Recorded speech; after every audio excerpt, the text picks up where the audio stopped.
নিজের মুখে বিড়ি, কথায় কথায় গালি দেয়। এই বেটায় ছেলেটারে ফুত মানুষ মানুষ কি মানুষ হইতো বেটা? তোর মতো মানুষ হইতো?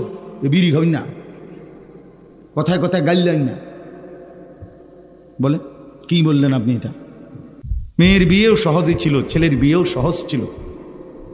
আমরাই সমাজের লোক দেখানো বিভিন্ন প্রথা, বদরুসুম, সামাজিক বিভিন্ন কুসংস্কার একটা একটা করে বিবাহ শাদীর মধ্যে ঢুকাইতে ঢুকাইতে এটারে 10 লাখ টাকায় নিয়ে গেছে। এটা 50,000 টাকার খরচও ছিল না, এটারে আপনি নিয়ে গেছেন 10 লাখ টাকা। এটার এত বেশি পরিমাণ আনুষ্ঠানিকতা এটার মধ্যে যোগ দিছে, শেষ পর্যন্ত যার যেটা ভাল লাগে সে এখন তাই করছে। মুসলমানের একটি বিয়ের মধ্যে আপনি সব খুঁজে পাবেন, কিন্তু মুসলমানের চিহ্ন কোনটা সেটা খুঁজে পাবেন। নাচ গান, বেপর্দা।